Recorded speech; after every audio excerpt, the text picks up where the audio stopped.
Hi, this is Newt. Due to the virus, I'm recording from home, so you may notice a difference in audio quality. On this episode of Newt's World, I have been friends with my guest today for 30 years. In a sense, we both grew up together. I was elected Speaker of the House in November 1994, just as his new radio career was starting to take off. We were drawn together.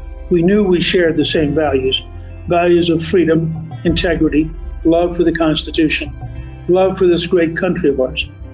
It is no surprise to me that he's become one of the most influential voices in conservative talk radio and one of the most watched shows on Fox News. He's joining me to talk about his new book, Live Free or Die, America and the World on the Brink. I think it's a profoundly important book for everyone to read at this moment. And as he says, quote, I wrote this book to sound an alarm, as a warning to my fellow patriots about the left's undying commitment to turn America into a land our parents, founders, and framers would not recognize. I'm pleased to welcome my guest and my good friend, Sean Hannity.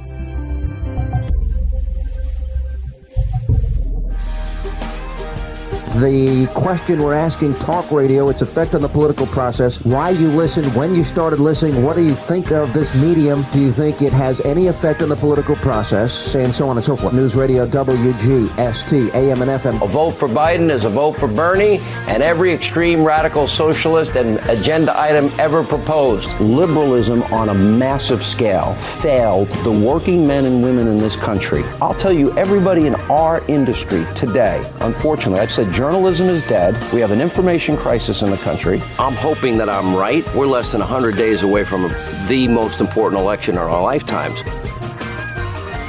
This will be one of the most fun podcasts I've ever done because the person who's my guest is somebody I feel so close to. I think of him as a younger but dramatically more successful brother. We go back early. Now, come on, Sean. I'm laughing. It's my podcast. I get to do the introduction. You get to do the introduction on your radio show. So yes, sir. He has got a very important new book out, which I'm very excited by. Goes on sale August 4th. Live Free or Die, America and the World on the Brink. And I know that for years, he did not want to write another book. It's a lot of work. Given 3 hours a day on radio, plus a TV show every night, the guy's pretty busy. So I know that this was important to him, or wouldn't have done it. However, before we get into Live Free or Die, America and the World on the Brink, which I really recommend to you to read because I can tell you it hits every single major thing I believe in. I want to ask Sean Hannity, would you carry us back to the primeval time when we first got to know each other?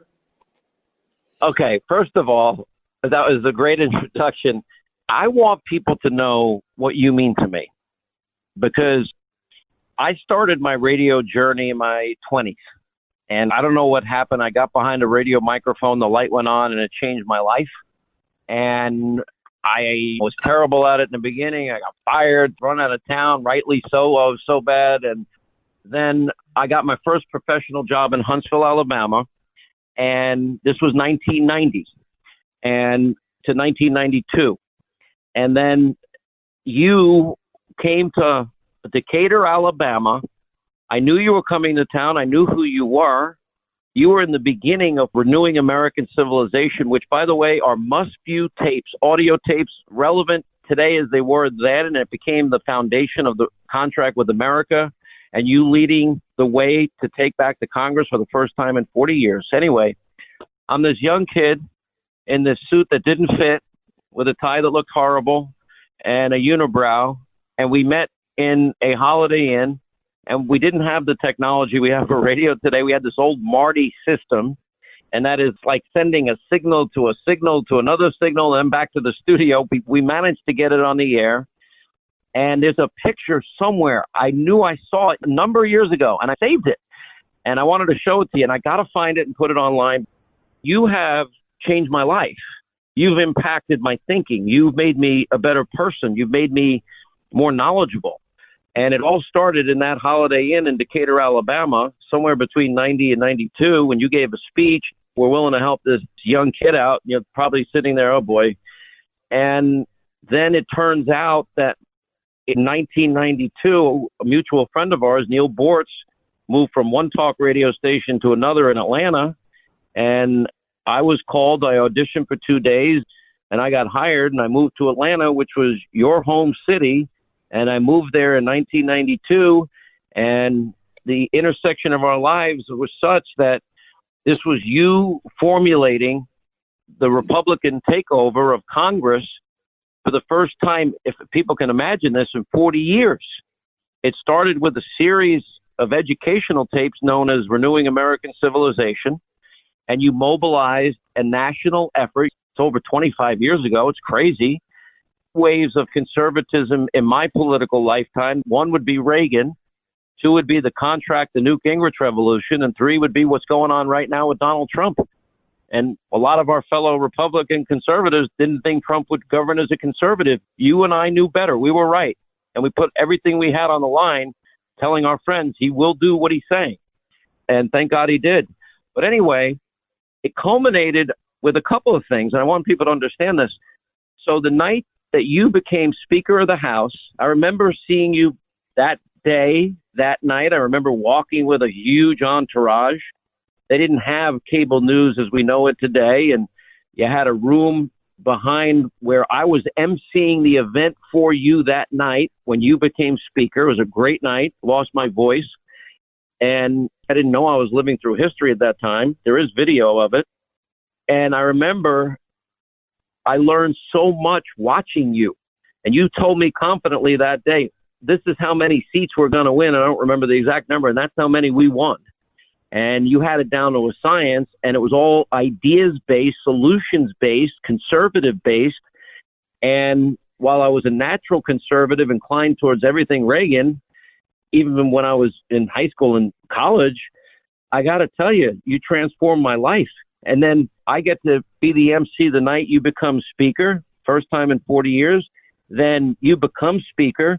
And then I get an opportunity to guest host a show on CNBC for Roger Ailes. He was running CNBC at the time, called Talk Live on a Saturday night. You weren't doing interviews at the time. You gave me a full hour.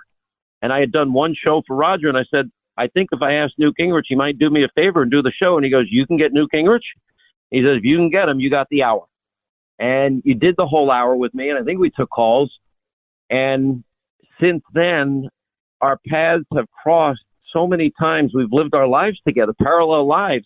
You have pushed me intellectually to areas that I never went to. I knew instinctively conservatism was right, but reading your books, interviewing you over the years, you're deep. What most people don't really know is you're really a professor and historian at heart, more than I think anything political. And your knowledge of history to me is second to none. And you forced me to go deeper every time I'm around you, with you, and all throughout these many years. And you talk about whatever success I might have or not have in life. And I'd never expected the ride that I've gotten on, but you were so instrumental in helping me formulate who I am today. And I frankly look at you as family. And I love you for who you are as a person, as a patriot, as a transformational historical figure in your own right. And this is very meaningful to me to do this interview with you, because I don't get to tell you this very often. We've had dinners together where I get to tell you anecdotally how all these things happen, but I wanted to take the moment and just say thank you for all you've done for me. You've been an amazing, inspirational figure and made me better at everything that I do every day. People are never going to believe that I didn't pay you an enormous amount. No, it's all true. One of the nicest compliments I've ever had. And of course, the feeling is mutual. The times we've done stuff together, whether it's going to Yankee Stadium or the thrill that night of first of all, being able to ask you if you'd be willing to MC that evening, which I knew was going to be amazing, but turned out when we actually lived it out to be beyond imagining. I remember you MC'd one time, and my younger daughter, Jackie Cushman, got into a roast of me, and you were the MC. And another time we had Lou Holtz and Joe Paterno. Don't remind me about that. That was the worst night of my life. Don't ever follow Lou Holtz at a roast. Yeah. That was the worst moment. I literally gave up after 3 minutes because he tore the room up. Yep. And everything that I had planned to say, he had already said 1,000 times better. And I knew I was beat. And I was like, okay. I was sweating profusely because I knew I could not match what he just did. And I did 3 minutes and said, goodbye, thanks. One of the worst speeches in my life that night. Oh, man. One of the things I most fondly remember is I had done a novel about Pearl Harbor, and you were doing it with Ollie North in Honolulu. And I remember the only time I went. Yeah. You know, I remember us, though, which somehow your team had gotten permission for us to broadcast from the Missouri. And we were broadcasting with the sunken Arizona behind us in the shot. And at one point, Ollie North said, you know, the Missouri was our answer to the Japanese sinking the Arizona. And I just thought it was a really chilling historic moment. And I'll always look back fondly on that particular experience, which your team made possible and which I think was a great show. It was a chilling thing to do that. It was chilling, especially it hit home for me. And as you get older, a little wiser, I now have a 21 and 18-year-old. I appreciate my father and mother more than ever because they grew up so poor.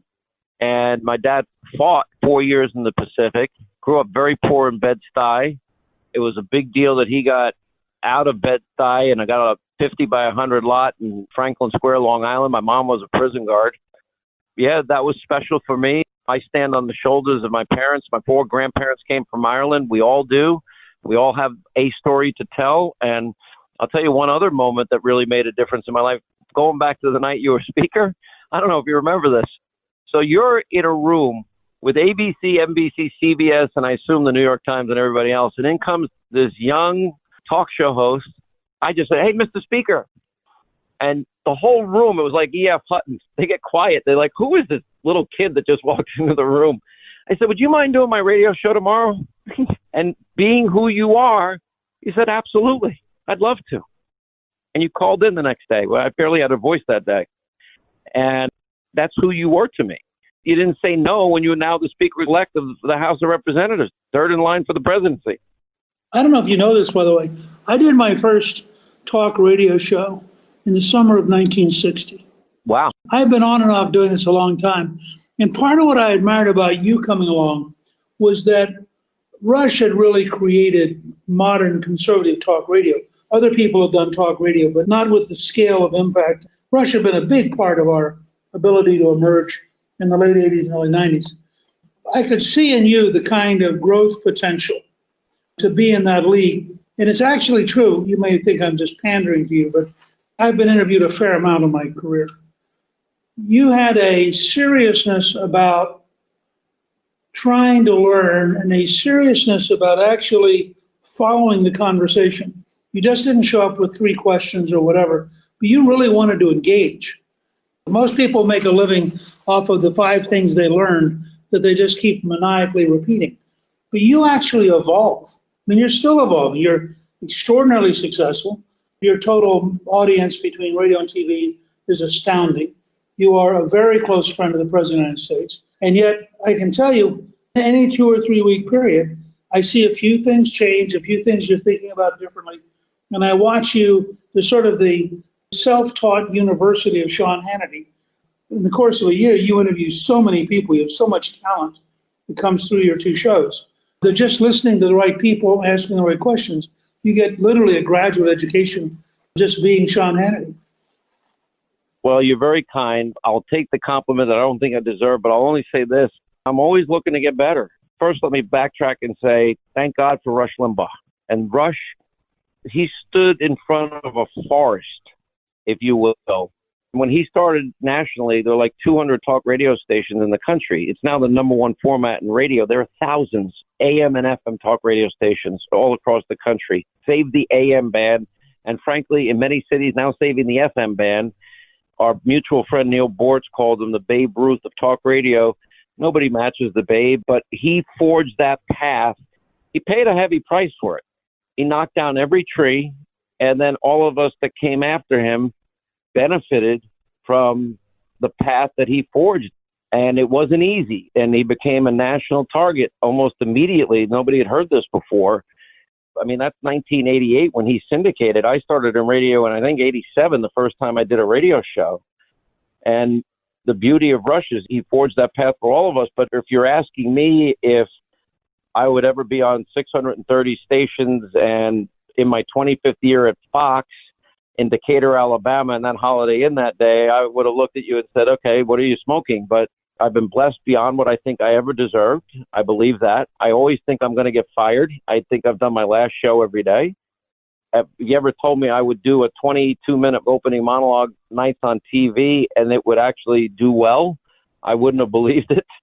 But it happened organically.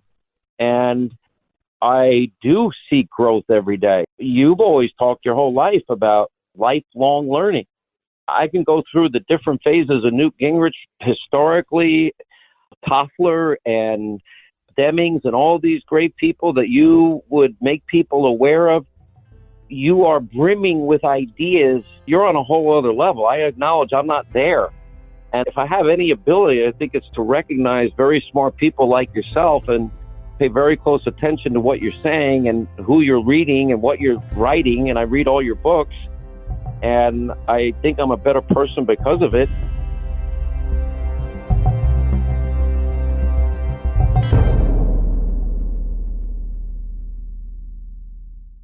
The national debt is nearing $25 trillion. And with the trillions more spent during COVID-19, what impact do you think that will have on the value of the dollar? The U.S. has already spent more than $6 trillion on the coronavirus. Who do you think is going to pay for that? Gold and silver are your hedges against inflation and global instability. Unlike stocks, gold will never be worth zero. Protect your savings and your retirement with precious metals. Birch Gold Group is a company you can trust to help you diversify your portfolio into precious metals by converting your eligible IRA or 401k into an IRA backed by precious metals. There's no cost, no obligation. They're simply wanting to educate you on the benefits of diversifying. Text Newt to 474747 and diversify today. Again, text Newt to 474747.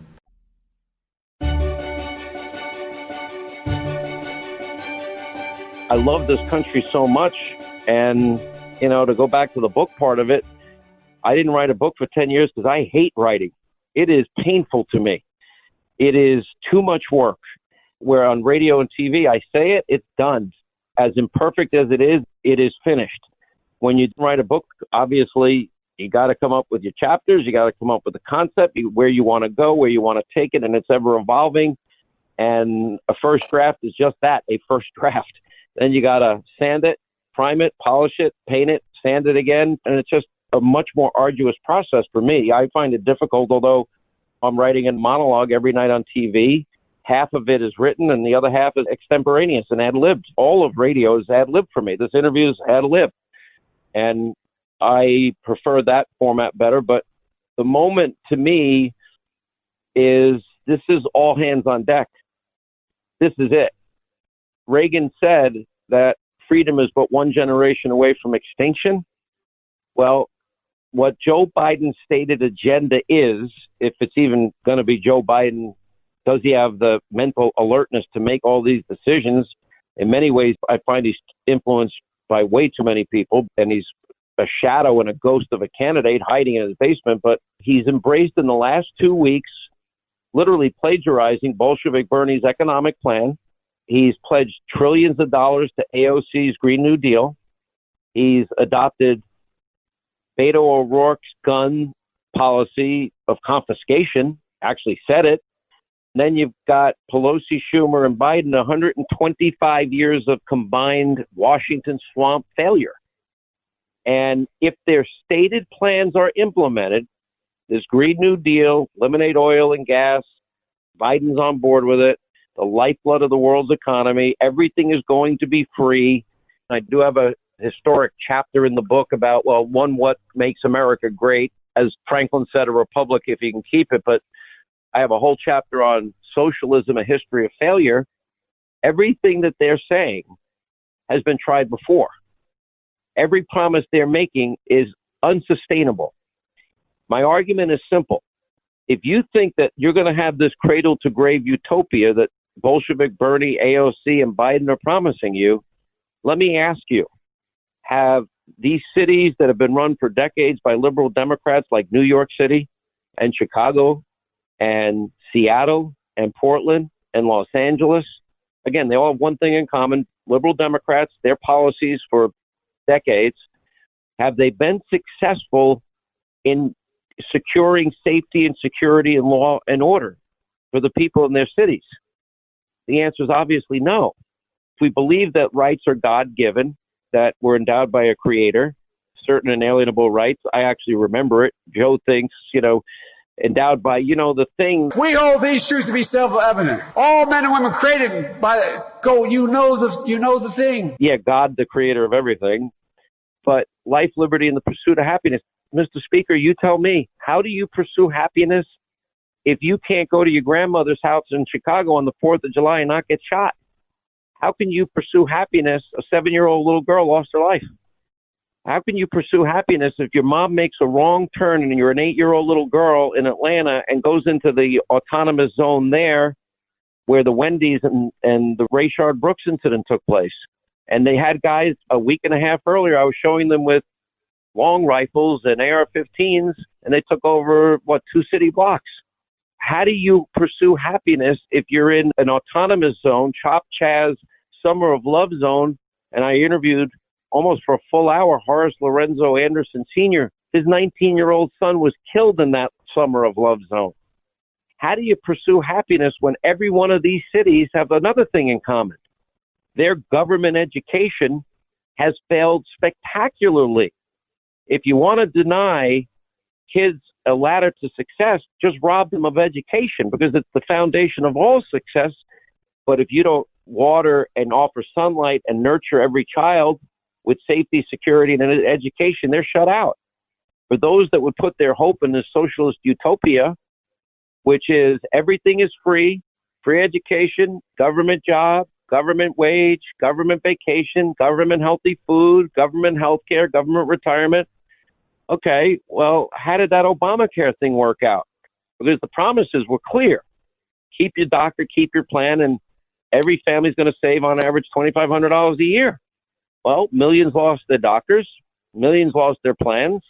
On average in America, we're now paying 200% more for health care, and there's almost 40% of the United States that has only one Obama-Biden care exchange option.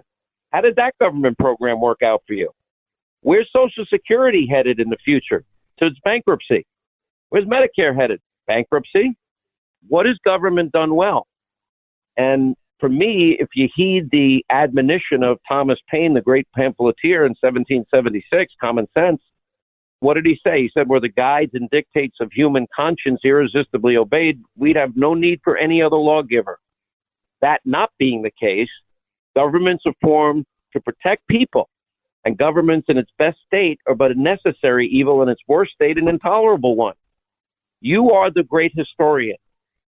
Mao and his revolution, the Bolshevik Revolution, how's socialism working out in Cuba and Venezuela? Or what happened to Finland's government that was dismantled and the promises of socialism there that is often cited? It sounds good, I guess, psychologically. It's reassuring to people to say, you'll never have to worry about a single thing in your life because your government's going to take care of you. These are false promises. You don't need an MIT diploma to figure out that mathematically $92.4 trillion in 10 years for the Green New Deal, $52 trillion Medicare for all, or Obamacare on steroids. We only take in $4.5 trillion a year.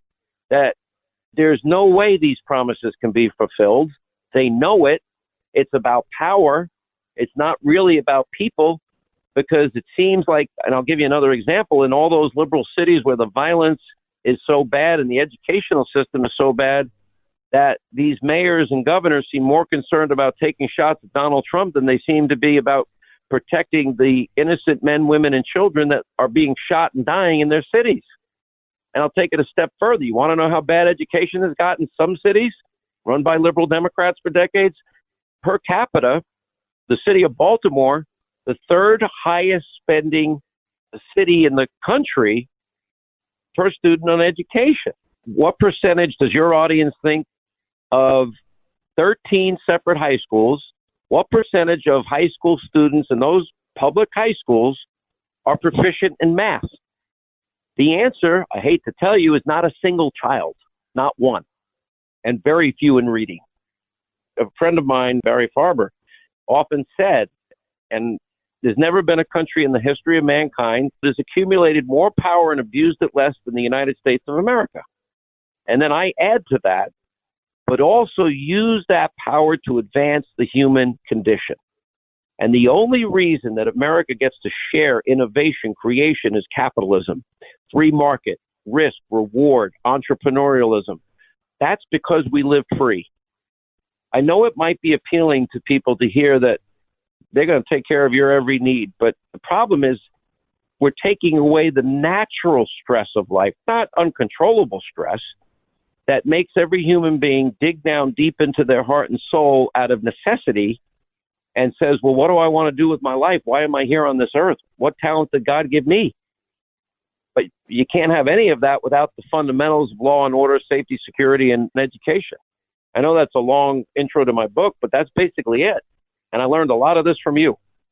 One of the things I want to focus in on, because I watch you every day on your show, dealing with these kind of issues head on, bringing in guests to really cut through the baloney. And one of the things you talk about is something which I'm fascinated with because I think it's so totally crazy, and that's slavery reparations. And you have a very strong section on that in your book. Do you want to just comment for a second about how your own thinking has evolved and how you come down on this? To me, what matters more than anything is success. We've got to ask ourselves, if we agree on this premise that we're all created by God and rights come from God and talent come from God, and I just believe that people have that talent and have that ability. You know, I know there's this whole movement to trash our founders and our framers. Yes, we're an imperfect people, as all people on earth are. But the beauty of our system is that we have a constitutional republic where we can right wrongs and correct injustices. It's amazing how many of our framers and founders wanted to rid us of slavery at the time. They put in place the imperfect system with the ability to right wrongs, correct injustices. You're the greatest historian I know on the Civil War. I don't know anybody that knows more about the Civil War than you do. Now, the Civil War is fought over a lot of reasons. One of the big ones was slavery. And I believe reparations divide the country. I think people would be shocked. I actually put this in the beginning of that section of the book. It was only a few years ago that Hillary and Barack Obama, they were against slavery reparations. That might shock people. And I think for the right reasons, but now it shows how far left the Democratic Party has gone. And I'll say this, we can compare records now. Joe Biden was 51 years in the swamp. Biden, Pelosi, Schumer, 125 years swamp failure. What's Obama Biden's record? After 8 years, this is it. I said it every night and every day on purpose. I wanted to tattoo this into every voter's brain that would hear my voice. 13 million more Americans on food stamps, 8 million more in poverty, the lowest labor participation rate since the 70s, the lowest home ownership rate in 51 years, the worst recovery since the 40s, and they accumulated more debt than all 43 presidents before them combined, and they didn't have the worst pandemic since 1918. That is their record. Donald Trump's record, pre-coronavirus, he shattered every unemployment record for minorities in the history of the country. Record low after record low unemployment for African Americans, Hispanic Americans, Asian Americans, women in the workplace, youth unemployment, African American youth unemployment. How did he do it? Well, he did the things that you and I believed in our whole life. He cut taxes. Finally, somebody cut the red tape, got rid of all the burdensome regulation, and that created a thriving business atmosphere. It was very much similar to Reagan, but I'd argue even on steroids in terms of ending bureaucratic regulation, and then also controlling the borders. That was important. And I think that he's been a transformational historical figure, and he did it boldly, and he did it when even people in his own party doubted it could be done. To me, that the type of leadership the country and the world needs. And so the answer to me is a rising tide lifts all boats. Jack Kemp repeated it. Former President Kennedy talked about it. And that is an economic environment that creates opportunities. Those manufacturing jobs that Biden and Obama said ain't coming back, they came back. And now they're going to come back manyfold based on what China did to the entire world with coronavirus. They lied to the world, and look at the disaster. So I hope that answers your question on reparations. The answer is believing in every individual, giving them safety, security that they deserve. And once we fulfill that obligation, then every American has the responsibility to find their love and their talent and their passion in life. Everyone that I know that does certain jobs, they have a calling. I have no idea why this crazy red light went on in my studio one day, and I had this passion to do radio, and I listened to it as a kid, and it just changed my life. I had no idea where it was taking me, but I worked for free, and my first paid job in Huntsville was $19,000 a year. I took a pay cut. I had a business at the time. With those fundamentals of safety, security, and education, right, which we can do, we're the United States, then there's no limit to American untapped greatness that we have in this country. That is every man, woman, and child. The people make America great.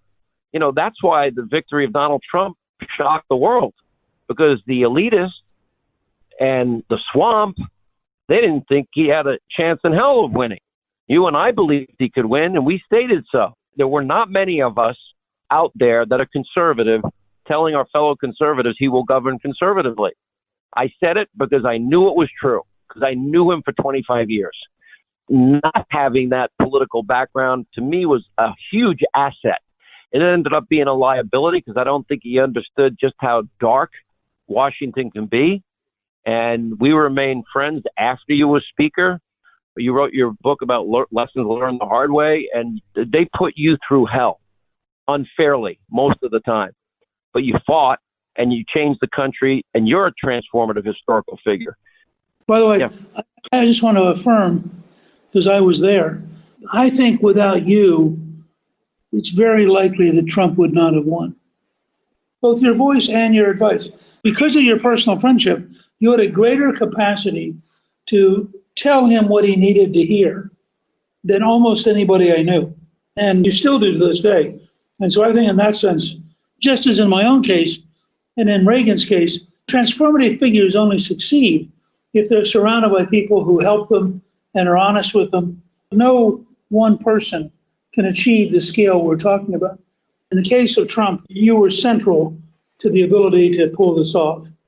I neither confirm nor deny I ever talked to anybody. There's my answer on the short side of that. But I will tell you this. The forces of D.C., which you lived through, I remember once in the middle of your being Speaker, I remember asking you, how do you put up with this? Before you became Speaker officially, you won the election.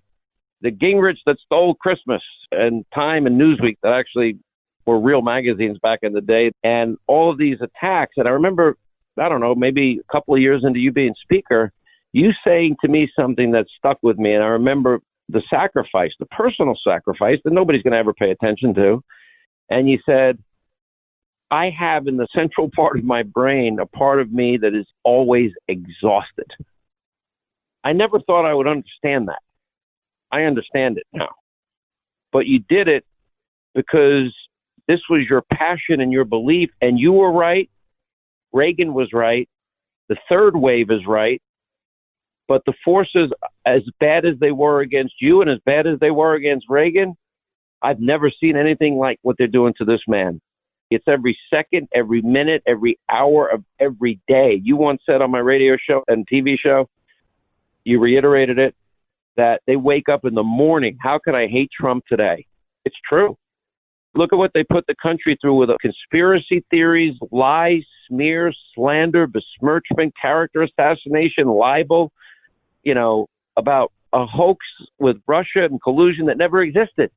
And my good friend who teaches Civil War history at Princeton wrote me one time, and he said that he did not believe anybody had been attacked like Trump Alan Guelzo, who's a great historian, he writes me in December of 2016, and he said, not since the South Carolina slave newspapers vilified Abraham Lincoln has anybody had the kind of personal assault that Trump is living through.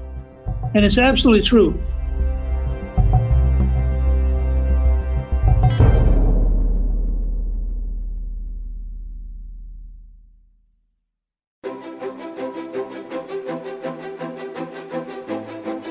You picked one of my favorite Revolutionary War era phrases to be the beginning of your book title, Live Free or Die, which is from New Hampshire. I'm just curious, why did you pick it? What were you trying to say to the American people by going back and pulling up a Revolutionary War? I think it was a tribute at an event after the war on behalf of the senior general produced by New Hampshire. Because that's the moment. Actually, the working title was always Live Free or America Dies. And I ended up putting in Latin at the very bottom of the book, Live Free or America Dies. But the official title is Live Free or Die America and the World on the Brink. But in Latin, it says Live Free or America Dies. You mentioned the mob in the media. They are a mob. They are state-run television. They are every second, minute, hour of every day. They hate this president. Like you said, they wake up hating this president. How can I hate him today? How can I destroy him today? Never giving him credit. I often say if he cured cancer, Donald Trump, they'd want to impeach him for curing cancer. That's how bad it has gotten. And you live through hell, and I think it's hell on steroids and human growth hormone for him. And he has the biggest campaign contribution ever in the history of any presidential election. He's got the 99% of the media mob echoing all things Democratic, socialist, radical socialist. And we saw this in the hearings with Bill Barr. They wouldn't let the man get a word in edgewise. It was a all-day, nonstop campaign commercial for Joe Biden. That's a force against Donald Trump. Now, I don't know what's going to happen. We're in the 100-day countdown now. But I'll say this. It would be the greatest vindication of any candidate in history if that mob in the media has to choke on the words, we can now project that Donald J. Trump has been reelected the 45th president of the United States. Now, do I believe that can happen? Absolutely. Been watching the president closely the last couple of weeks. He is dialed in. I know him. I've known him for 25 some odd years. I know when he's dialed in, and it's game time. And Donald Trump, when he says he's not sick of winning, he's not sick of winning. Donald Trump is in this to win it. Maybe some people don't like his style. I think he said it really well in a town hall with Brett and Martha when he said that I wouldn't be here if I don't fight. People got to remember that the reason we got new trade deals with China and our Western European allies and Mexico and Canada, the reason that he got the money to build the wall, and he'll have, I think 450 miles of new wall by the end of this year, is because he never gave up. Congress put every obstacle. They were never going to help him, even though they believed in it. Democrats did, just like Obama and Hillary were against reparations. They were all for the wall in Obama's second term. Now Trump wants it. They're against it. This is a very winnable election, but you know elections better than anybody. To win an election as a conservative or Republican in this case, you have to run the table. Florida is a purple state. You got to get Florida. Have to. Must win. Georgia must win. North Carolina must win. Iowa must win. You can't win. No Republicans won the presidency without the Buckeye State, without Ohio. Then you got to pick off of Pennsylvania, Michigan, Wisconsin, maybe Minnesota's in play. You got to hold Arizona, and you got to make a play for Nevada and New Mexico. You got to look to win New Hampshire, and you got to look at Maine's 2nd congressional district. It matters.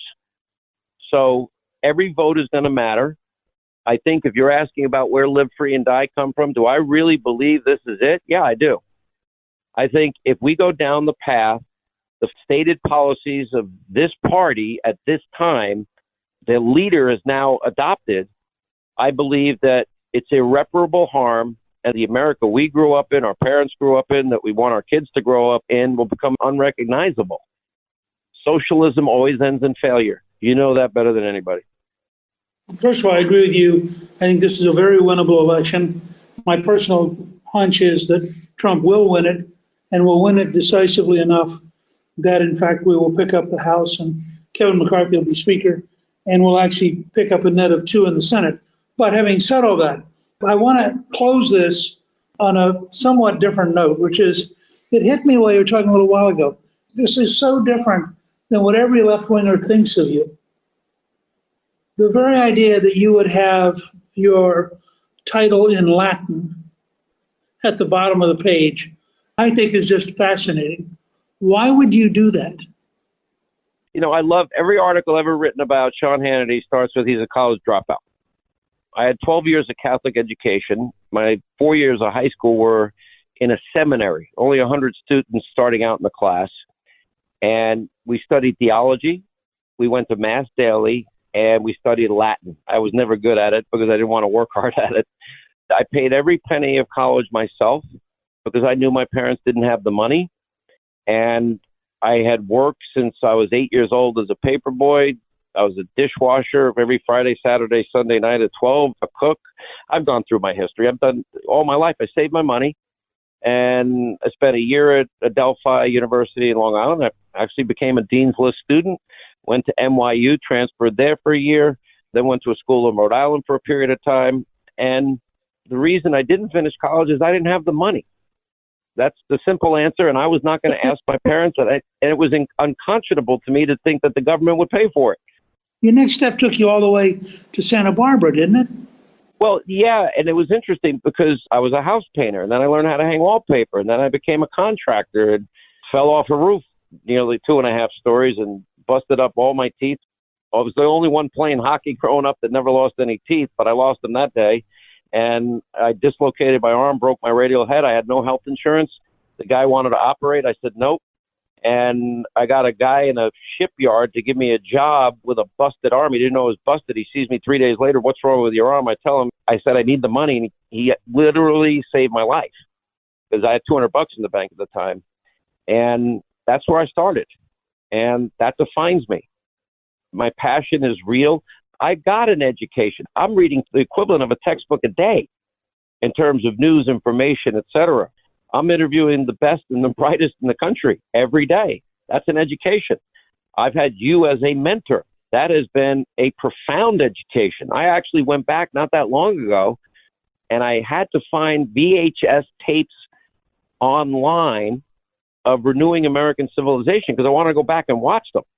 And I had to get an old VHS player to play them. And have somebody set it up for me because it wouldn't play. So to me, I actually take a little bit of pride when people say he dropped out of college. That's meaningless to me.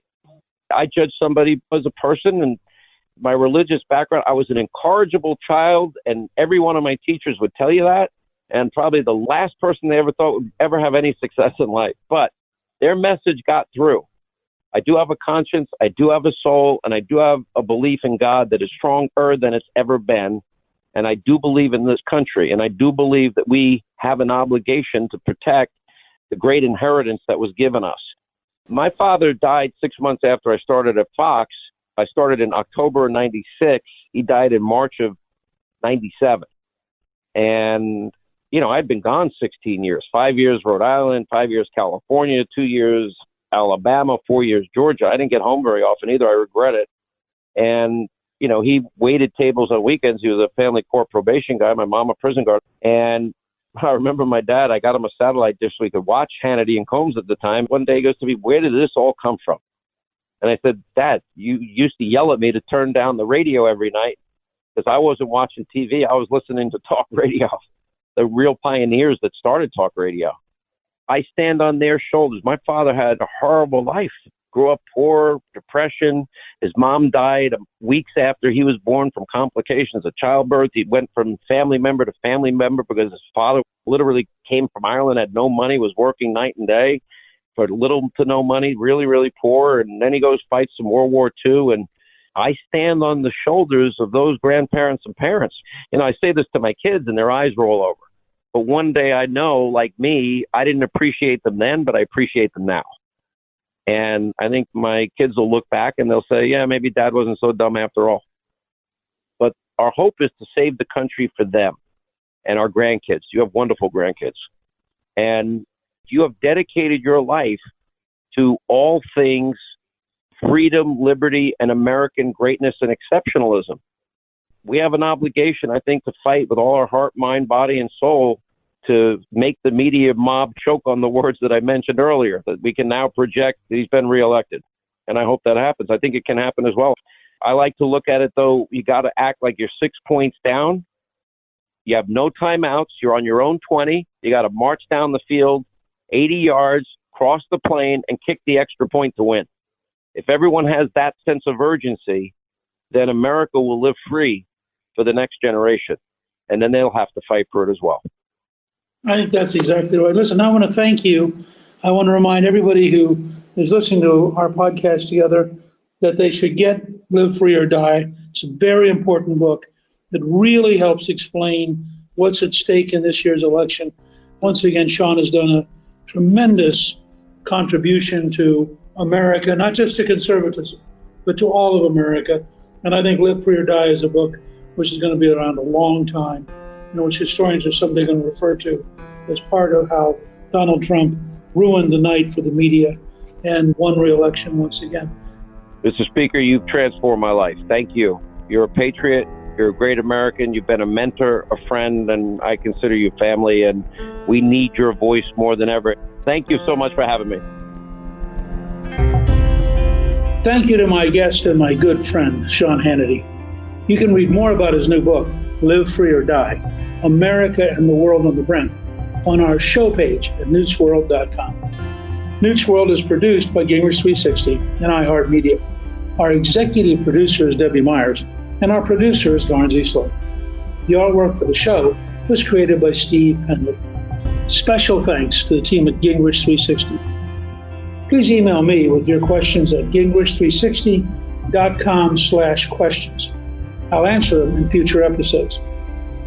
If you've been enjoying Newt's World, I hope you'll go to Apple Podcasts and both rate us with 5 stars and give us a review so others can learn what it's all about. On the next episode of Newt's World, the National Institutes of Health and Moderna have announced they are moving to phase 3 clinical trials for COVID-19 vaccine. We'll look at the science behind developing the vaccine, a timeline for its release, and what the vaccine could mean to help contain the virus and restore life as we once knew it. I'm Newt Gingrich. This is Newt's World.